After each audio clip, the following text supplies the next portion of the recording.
Fa in satartahu satarallahu alaika uyubak. Kalau engkau terbiasa menutupi aib orang lain, maka Allah akan menutupi aib. Wa in fadahtahu sallallahu alaika alsinatan hidadan. Kalau kita terbiasa mengumbar aib orang lain, Allah siapkan lisan yang lebih tajam dari besi untuk mengumbar aib kita, bukan di akhirat, di dunia dan di akhirat. Maka diumpamakan seperti pemakan bangkai.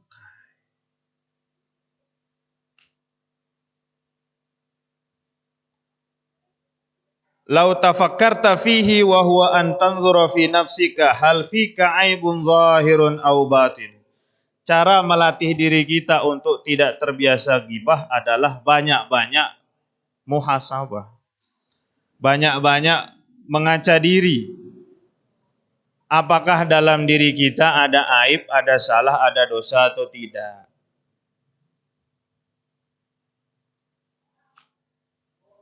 Idza arafta dzalika min nafsika fa'lam anna ajzahu anit tanazzuhi amma nasabtahu ilaihi ka'ajzika wa udhra. Sudah kita lihat kekurangan kita, bahwa kita juga punya dosa, kita juga punya salah. Dosa kita karena kelemahan kita, tidak bisa melawan hawa nafsu kita. Begitupun orang lain ketika melakukan kesalahan. Mereka melakukan dosa karena kelemahannya, tidak bisa melawan hawa nafsu. Wa udrahu ka udrika. Uzurnya mereka juga sama dengan uzurnya kita. Kama takrahu an taftadiha wa tuzkaru uyubuka fahuwa aidan yakrahu. Kalau kita tidak suka aib kita terbongkar, tidak suka aib kita diumbar, maka jangan pernah mengumbar aib orang lain.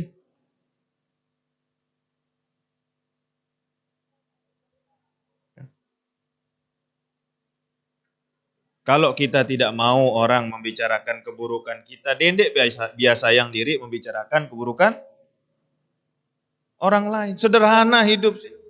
Jangan sakiti orang lain, jangan membicarakan keburukan orang lain.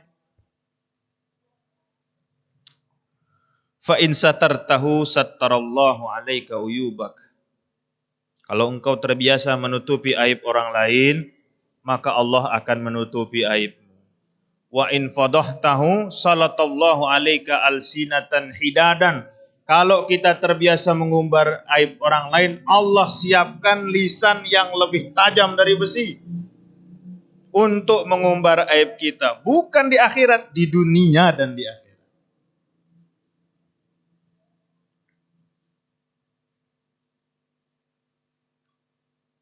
Wa in nazarta ila zahirika wa batinika falam tattali fihi ma ala aibin wa naqsin fi dinin wala dunya. Ketika engkau melihat dirimu dan engkau merasa, aku nih kira-kira nenarak dosa. Nenarak dosa. Dosa zahir nenarak, dosa batin nenarak.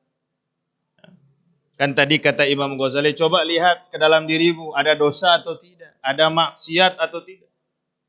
Wa in nazarta ila zahirika wa batinika falam tattali fihi ma ala aibin wa naqsin fi dinin wa dunya. Ketika engkau melihat dirimu, engkau merasa tidak ada dosa, baik di dunia, dalam perkara dunia maupun perkara agama, fa'lam anna jahlaka bi'uyubi nafsika akbahu anwa'il hamaqah. Ketahuilah bahwa kebodohanmu, kejahilanmu terhadap aib dirimu itu adalah bentuk kebodohan yang paling buruk.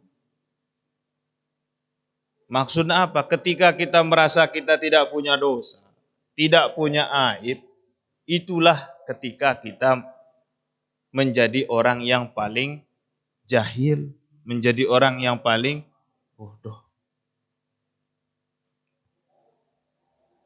Karena merasa tidak punya dosa, merasa tidak punya maksiat. Orang kalau sudah merasa dirinya bersih, sudah merasa dirinya paling bersih, dia akan memandang rendah orang lain, akan memandang orang lain dengan penuh kehinaan, akan memandang kesalahan orang lain itu sebagai dosa yang tak termaaf. ketika dia sudah merasa dirinya paling bersih. Maka kata Imam Ghazali, anna jahlaka bi'uyubi nafsika, kejahilanmu terhadap aib dirimu, akbahu anwa'il hamaqah. Salah satu bentuk kebodohan yang paling nyata. Apa maksudnya pesan Ghazali? Pesan dari Imam Ghazali sini. Sibukkan diri menghitung-hitung kesalahan sendiri. Muhasabah, apa salah dosaku, taubat, apa salah dosaku. Jangan kita menjadi malaikat rakib atid, sibuk ngecatat kesalahan dengar untuk kemudian disebarkan. Tapi sibuklah dengan kesalahan diri sendiri. Sibuklah dengan dosa-dosa kita. Jangan kita malah sibuk mencari-cari kesalahan orang. Nah, kata Syekh Nawawi Al-Bantani dalam syarahnya ini, boleh enggak kita gibah pada hal-hal tertentu? Boleh. Contoh yang pertama ketika menjadi saksi di persidangan. Ketika hakim bertanya, apakah saudara menyaksikan perbuatan tersangka terdakwa? Saya enggak mau bicara, nanti saya gibah. Enggak begitu. Itu boleh membicarakan keburukan orang lain di situ karena tujuannya sebagai saksi untuk menjatuhkan vonis. Contoh kedua ketika khitbah. Seorang laki-laki ingin melamar seorang perempuan. Dipanggillah saudara perempuan untuk menjelaskan apa saja kekurangannya. Untuk bisa diterima. Itu boleh di situ menyampaikan kekurangannya. Jangan-jangan setelah 6 hari tidak terima suaminya.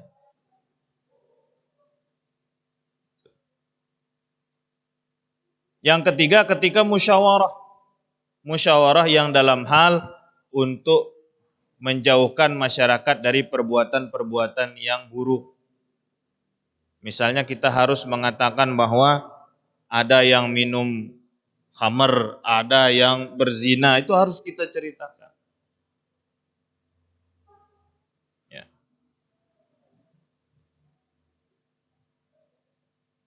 Selanjutnya gibah boleh untuk orang yang mujahir, yang bangga berbuat maksiat. Ini zaman tautas ini luik dengan si bangga menunjukkan bahwa dia berani berbuat maksiat. Itu dibicarakan keburukannya tidak apa-apa. Karena dia sendiri tambah bangga dengan itu. Yang kelima, boleh gibah ketika gibah itu sudah masyhur. Misalnya biasa ya panggilannya bebek. Tanggor isi dengan bebek misalnya. Harapan deh. Maka itu tidak menjadi gibah karena sudah masyhur dan dia terima panggilan itu sebagai bebek. Itu sudah masyhur. Misalnya Arab biasa tetanggor looka misalnya. Dia sudah biasa dengan panggilan itu dan tidak marah, tidak masalah. Tapi kalau dia tidak terima, ya kita jangan memanggilnya dengan panggilan. Itu panggilan yang masyhur boleh, ya. Gibah seperti itu. Yang keempat, yang pertama tadi dusta, yang kedua ingkar janji, yang ketiga ghibah. Ar-rabi al-mira'u wal jidalu wa munaqashatun nas fil kalam. Yang keempat, penyakit lisan itu adalah berbantah-bantah, bertengkar, berdebat dengan manusia dengan kata-kata. Kenapa berdebat, bertengkar ini bisa menjadi maksiat lisan? Karena fihi idza'un lil mukhatabi, bisa menimbulkan rasa sakit hati kepada orang lain. Wa tajhilun lahu, bisa membuat kita menganggap orang lain lebih bodoh dari kita. Wa ta'nun fihi, bisa membuat kita merasa lebih dari orang lain. Bisa membuat kita merasa bisa mencaci maki orang lain karena kita lebih pintar dari orang lain. Wa fihi sana'un 'alan nafsi. Berdebat, bertengkar itu bisa membuat kita merasa memuji diri kita, berbangga diri dengan ilmu yang kita miliki. Nah, itu penyakit yang ditimbulkan dari berdebat dan bertengkar. Wa tazkiyatun laha bimazidil fitnati wal ilmi.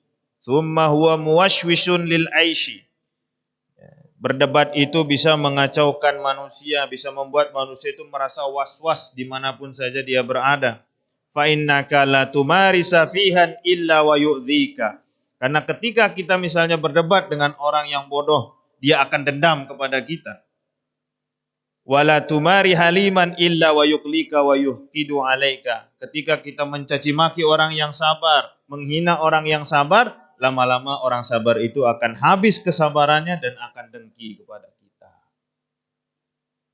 Jadi jangan biasakan diri apa-apa berdebat, apa-apa bertengkar. Walaupun memang wa kanal insanu aktsara syai'in jadala. Manusia itu apa saja diperdebatkan. Tapi jangan lantas kemudian kita menjadikan perdebatan itu menyakiti orang lain. Dalam berdiskusi kita menyakiti hati orang lain, membodohi orang lain. Karena debat itu ya seperti yang dijelaskan oleh Imam Ghazali. Bisa membuat orang lain dendam terhadap kita. Bisa membuat orang lain dengki kepada kita. Jadi penyakit yang keempat dari lisan itu adalah berdebat, bertengkar. Qala Rasulullah sallallahu alaihi wasallam, berkata Nabi sallallahu alaihi wasallam, man tarakal mira'a wa huwa mubtil. Siapa saja yang meninggalkan perdebatan meskipun dia salah. Ya, dia meninggalkan perdebatan tapi dia salah. Banallahu lahu baitan fi rabadil jannah. Allah bangun rumah baginya di tepi surga. Ini kalau dia salah. Bagaimana kalau dia benar? Wa man tarakal mira'a wa huwa muhiqqun. Siapa yang meninggalkan perdebatan padahal dia di pihak yang benar, banallahu baitan fi a'lal jannah. Allah bangun rumah di surga yang paling tinggi untuknya. Itu orang yang meninggalkan. Wala yambagi ayyakhda'uka syaitan. Tetapi memang syaitan akan terus membisiki kita. Wa yaqulu laka adhiril haq. Setan itu membisikkan, ayo sampaikan yang benar itu benar. Sampaikan kebenaran ini, sampaikan sunnah ini. Sampaikan yang benar, sampaikan ini amalan Tuan Guru kita. Akan dibisiki kita seperti itu. Yang ujungnya malah mengadu domba. Baik yang ikut Tuan Guru maupun yang ikut Salafi. Diadu domba. Untuk apa? Li'i'la'i kalimatillah katanya. Padahal itu bisikan setan. Jadi sudahlah, masing-masing saja. Beliau dengan gurunya, kita dengan guru kita. Tidak perlu saling ganggu. Marakib taklimat tidak pernah mengajarkan untuk membenci kelompok lain, membenci aliran lain, membenci ustadz-ustadz yang lain. Satu yang kami minta, jangan pernah ganggu amalan-amalan jamaah kita. Itu saja. Kita tidak pernah, silakan. Mau dengan gurunya masing-masing, dengan pemahamannya masing-masing. Tidak perlu kita berdebat. Karena masing-masing kita punya pendapat. Tidak bisa ketemu itu. Seperti minyak dan air. Ya sudah jalan masing-masing. Nanti di akhirat kita bertemu. Kan begitu. Insya Allah kita sama-sama masuk surga. Jadi surga sini meskipun di emperan, meskipun di pinggir, yang penting di surga. Ya. Sok tetame, meskipun pinggir-pinggir sok tetame. Bareng-bareng tak masuk. Nggak ada kita mengajak untuk berdebat, kita buktikan yang mana yang paling benar. Pada kena. Menurut keyakinan masing-masing, menurut guru masing-masing. Kita hanya berusaha memberikan pemahaman tipe jamaah marakib. Ini maksudnya amalan-amalan. Tidak ada maksud untuk mengadu domba. Nah, maka bareng-bareng. Tapi pada jalan masing-masing. Kita tidak pernah mengkafirkan, tidak pernah menyesatkan. Bisa jadi beliau-beliau itu dianggap utama di sisi Allah karena kecintaannya terhadap sunnah. Atau kita bisa jadi lebih mulia karena kecintaan kita terhadap ulama. Fastabiqul khaira. Kita buktikan saja dengan perbuatan, dengan amal. Fa'lan bila qaulin. Dengan perbuatan, jangan terlalu banyak bercakap-cakap. Fa inna syaitana abadan yastajirul hamaqa ila syarri fi ma'ridil khair. Karena setan itu, karakter setan membungkus hal si lenge sini dengan kebagusan. Lek dalamnya sini berdebat tapi dibungkus dengan idharul haq. Menampilkan, menyampaikan kebenaran. Padahal di dalamnya tujuannya untuk berdebat, untuk berbantah-bantah, untuk bertengkar. Yang membuat kita merasa kita lebih dari yang lain, membuat orang lain lebih rendah dari kita. Itu karakter setan membungkus sesuatu yang buruk dengan sesuatu yang baik. Fala takun dohkatan lisyaiton. Jangan kita menjadi bahan tertawaan setan. Fayaskharu minka. Yang membuat dia mengolok-ngolok kita. Fa idharul haqqi hasanun ma'amay yakbaluhu minka. Menyampaikan kebenaran itu bagus pada orang yang ridho dengan kita. Kita kan misal menyampaikan amalan-amalan, lek julun jamaah maraki. Bukan di sana tempat kita bicara, tapi di depan. Menyampaikan kebenaran itu juga ada tempatnya. Muntono tahu ceramah ribut. Karena memang lain guru, lain pemahaman. Maka kata Imam Ghazali, kalau memang tujuannya menyampaikan izharul haq, hasanun ma'amay yaqbaluhu minka. Lebih baik di depan orang yang menerima kamu. Supaya tidak terjadi perdebatan. Wa dzalika bi tariqin nasihah, dan itu juga dengan jalan nasihat fil khafiyah. Ya. La bi tariqil mumarah. Nasihat yang lembut, bukan dengan cara berdebat. Walin nasihati sifatun wa hayatun, karena nasihat itu punya sifat, punya karakter. Wa yuhtaju fiha ila talattufi. Karena nasihat itu membutuhkan kelembutan, membutuhkan hikmah, membutuhkan mau'idhah hasanah. Wajadilhum billati hiya ahsan. Jadi kalau kita lihat YouTube para ustad-ustad, ya ceramah lagu marak ya sili. Habib Rizik misalnya, memang karakter seperti itu disesuaikan dengan audiens jamaah. Habib Rizik, Habib Bahar misalnya ceramahnya berapi-api karena memang jamaahnya senang yang berapi-api. Orang-orang Betawi senang yang membangkitkan semangat sesuai dengan audiens. Habib Rizik ceramah lek mamben. Dek nyambung karena karakter jamaahnya berbeda. Ya, jamaah marakit taklimat biasa lemah lembut. Biasa dengan dalam bentuk amal, dalam bentuk perbuatan, dalam bentuk keseharian. Kan masing-masing masih arak murid-murid langsung dari Al-Maghfurlah Tuan Guru Haji Muhammad Zainuddin Arsyad. Jadi sesuaikan.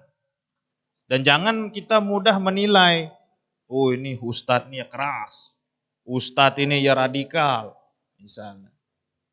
Bisa jadi memang tuntutan jamaahnya. Bisa jadi karena memang tuntutan penonton. Jangan kita membuat-buat permusuhan di dalam Islam karena kita berbeda gaya, berbeda style misalnya. Kalau yang sekedik-sekedik, kalau Allah Ta'ala, kalau Rasulullah, memang gayanya seperti itu. Tidak membuat kita saling menyalahkan satu sama lain. Wa illa sarat fadihata wa kana fasaduha aktsara min solahiha. Kalau salah cara kita menasehati orang, itu kerusakan yang ditimbulkan dari nasihat itu lebih besar dari keburukan yang dilakukan orang. Salah cara kita memberikan nasihat, tersinggung orang, akhirnya satu kampung dek memilih sembahyang misalnya. Karena salah cara kita memberikan nasihat. Shadaqallah. Allahu a'lam bissawab. Ya, kita cukupkan dulu hari ini.